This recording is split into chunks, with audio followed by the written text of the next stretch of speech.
Guys, how's it going? It is your boy, Big Blue Drew 97 here, coming at you with another manga reaction to Dr. Stone, chapter 193. And let me just say, I am very excited to be reading this chapter, mainly due to the fact that, if we remember what happened last chapter, the entire world is getting petrified, and Suika is going to be the last survivor. Or maybe not. We actually do not know, and we're probably going to get that resolution of what that is going to be happening this chapter, hopefully. So I'm very excited. So before we get more into the actual reaction, I'd like to ask you, if you haven't done so, to subscribe to my YouTube channel, Big Blue Drew 97, if you like these type of reactions to the manga and Shonen Jump, as well as my reviews on My Hero Academia, as well as just slight reviews on Dr. Stone. And without the way, let's get right into it because I am very excited. Oh, Alright, this is fun. We're starting off with something fun. Sort of. It's very fun. It's still loading, but from what I saw, you have both Chelsea and Luna looking out upon the world as the petrification device goes out. And now you gotta have them basically gonna panic. So you got the cute, adorable face. So, that's gonna be great. That's gotta be the petrification beam. It's just like thousands of years ago. So if we toss some revival fluid straight up, we got a slim shot of reviving ourselves. Darn right. And since I'm such a smooth operator, eek, I mean, I'll try my best, but I don't know. Oh, are they going to?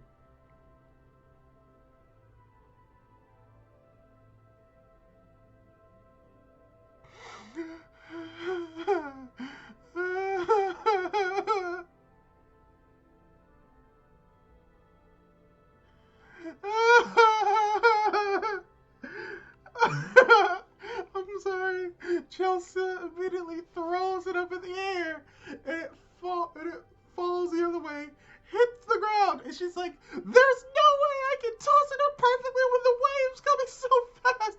And it just crashes and hits the ground, and they immediately get petrified. I hate it because that was so freaking fun. That was so freaking funny. Oh my gosh. And now we're seeing the Medusa base, and it's like identical to the Great Calamity some millennia ago. ETA from the moment it appears on the horizon is 56 seconds. A perfectly replicatable phenomenon. This light of destruction is truly elegant. The fools of society had no interest in the sheer beauty of new science. Their petty power squabbles only got in my way. Senku, you and I could have owned the new world. We could have led it properly, and yet... Oh! Senku and his friends planned to douse one of their own with that fluid after we're all petrified to claim victory. But a shot from me could send the bottle flying off. This is a useless, well-placed shot. Knocks the fluid onto the ground. Knocks the fluid onto one of our people. I missed a lot. But a shot from me could send the bottle flying off. With the fluid lost, humanity would be doomed forever. This is useless. A well-placed shot knocks the fluid onto one of our people. That's how we win. If I don't shoot, we'll definitely lose. If I shoot, it's all but guaranteed to destroy humanity. But it's our one chance to win. As he's about to take a shot, he's like, you and I, from the onset, were so very alike.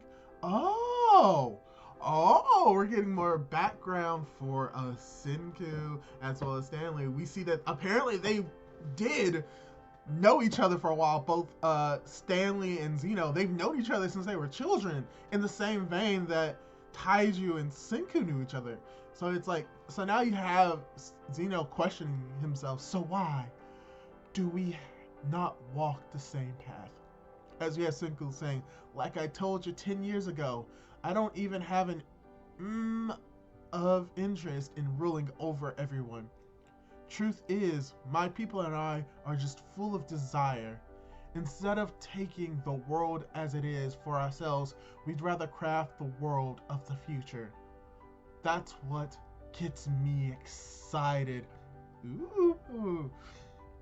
So when all is said and done, all of you are actually the greedy ones. Yeah, pretty much, yeah. In all honesty, yeah. Bye for now, Xeno. Could be days, could be years until humanity's revived again. But we'll meet again. So until that day, see ya. And I think Stanley takes a shot. It's like, well, sure, these guys also want Xeno's expertise. Ain't that great? I could. Oh, wait, I just thought of something. What if the gunshot shatters the revival fluid and it lands on Senku and Suika? But Xeno could. Okay, we're gonna continue. Stanley's like, and ain't that great? I could lose this game, but Xeno will be revived and science will go on. As for my statue, they'll hold it hostage forever in exchange for his help. And he's thinking back on his past with Xeno. As he gets... Oh! Oh! Oh! Okay, I gotta reread. Well, sure, these guys also want Xeno's expertise. Ain't that great? I could lose this game, but Xeno be revived and science will go on. As for my statue, they'll hold it hostage forever in exchange for his help. So he takes off his protective gear instead of taking the shot and decides to get petrified himself while lighting a cigarette. Okay. And he's like, not bad. Not bad at all. You kids won this war. Okay. Okay. So yeah, the entire world gets petrified. And they're like, oh, and we get, I forgot his name. He's the bald guy. Sogo, I think his name is. I forgot his name, but he's like, thank you for your teachings, Father. As the entire world gets petrified, it's like, everyone's like, we don't want anyone breaking while petrified. So everyone, defense positions. Oh! Oh! Oh! Okay, this is even more interesting. Because that means they all have like an idea of like what would happen if the world gets petrified once again. They're all going into a defense position so they don't get cracked. Oh, I like that. That's a great idea. But now the entire world is bathed in the light of the petrification beam. Literally all of humanity gets petrified. Oh no! Oh no, this is hard. Oh, I know what's about to happen. Oh no, we have Suika's dog as well as the pig. They're like the truffle pig. They're all like just mourning the loss of their fallen, like, oh. And then they run away for a little bit. Okay, I can see what's about to happen now. Oh, on that day, every human on Earth turned to stone. Dr.STONE, Z equals 193, our stone world. Oh, I think I know what's about to happen. It's not gonna, oh, yes! Oh, this is gonna be great. And it's like, however, this time around, the stone statues knew that before long, or perhaps in their far future, a day would come when they'd be revived. Now then, time to start counting. Oh yeah. Oh, and we get this small panel of just time passing by as we get to see, yes, I kind of called it at the last minute. As soon as I saw they reintroduced the Suika's dog as well as the boar, I knew we were gonna obviously stay in this place for a while.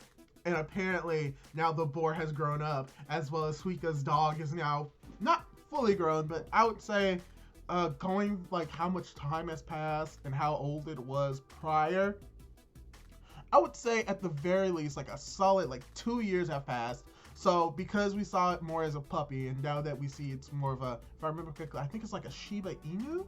I believe it's a Shiba Inu, and now we have the boar. They're fairly young. I wouldn't say any more than 2 years old. So at the very least, most likely 2 years have passed, and they're probably going to somehow find a way to either like alert the petrification device to like de-petrify Suika, which it's gonna be such a like amazing reunion where Suika wakes up and it's like, oh, what's going on? Oh, puppy! So I'm finally excited that's going to be the setup of it. But okay, so we finally get the entire world petrified in stone. And next chapter, which we're not on break, we're going to see hopefully Suika's dog as well as this boar break everyone out of the petrification or find a way to do it. Oh, this is going to be so interesting. So yeah, now I'm probably going to go into a more review part of this section. I think for the past few chapters, Dr. Stone has just always been very good. Even though it's the end of the world, Dr. Stone has its way of throwing comedy into like this dire situation. Like with the first part where we see both Luna and Chelsea, their reaction faces were funny. They're very expensive. Like the fact that Chelsea, like what makes it even funny is that Chelsea had like just a little bit more time to just throw it up slightly. Not even like throwing it up slightly, but like if she could have like predict, like she probably would have, but particularly like how it was gonna fall, then they could have like been saved. But no, they also get turned to stone. Like everyone gets turned to stone, like the entire world. And what's even more interesting is that we get a little bit more development. Weirdly enough, not just from Zeno, but from Stanley himself. Like Zeno accepts that this is his end, that he's going to be turned to stone, and that this is the end. And he begins the question like why he and Senku didn't work out. And it's because even though Zeno, like he's being greedy and wants to rule the world, he thinks like, why are you doing this? Like, why do you want to save the world? You're doing it for altruistic means. And in reality, no, Senku is just as bad as Zeno. He's just as greedy. He's just doing it in a different way. Zeno is greedy for himself and wants to rule the world, but Senku is just greedy in general, wanting to see the world progress. So basically, Zeno wants to see his world come to fruition, while Senku wants to see a future world come into fruition. They're thinking of present versus future. Senku is just being greedy and looking towards the future, while Zeno is still looking in the present and the past.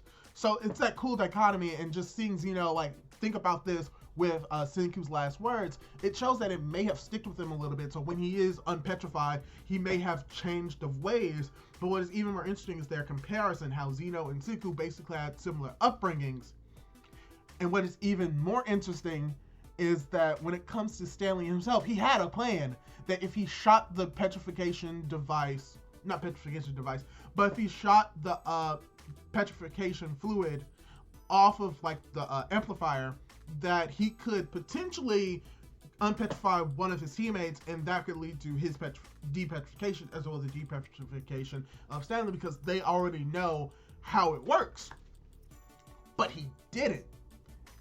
And I think that, I'm not 100% sure why exactly he did that, but I think he kind of understands that this is probably what's best for Zeno, and because he's his best friend, and he doesn't want to like do something that would hurt his best friend, and he wants his best friend to like basically do what he wants and to live happily, that he's willing to like not go through his plan and allow him to finally do what he wants and just remain a statue and basically watch over him from afar, sort of, kind of. So that's how I'm kind of viewing it, how it is that Stanley, like, because he's best friends with Zeno, he understands what's best for Zeno, and what's best for him is to not just to win this war outright and just to decide to lose. He chose to lose for the betterment of Zeno, and I think that's like a really cool idea to have from Stanley, who's been wanting bloodlust this entire time.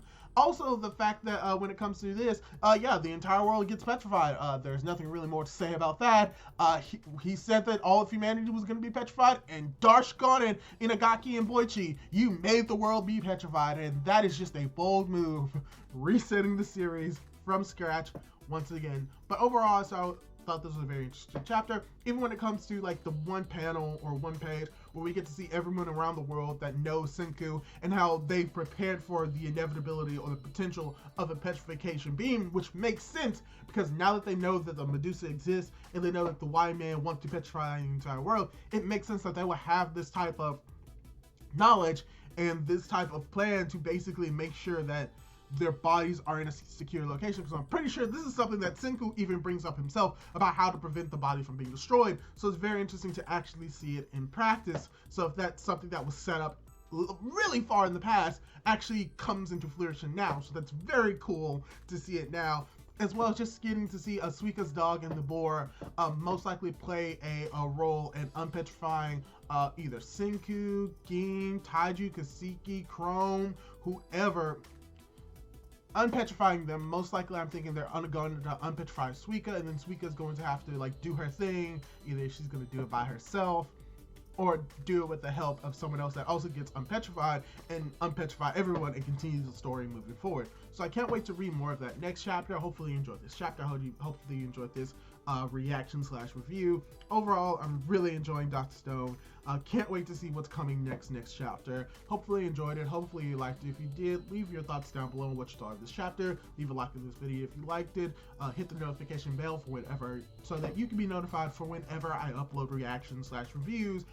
Subscribe to my YouTube channel, do all that cool jazz, and hopefully I can catch you in my next video. Goodbye!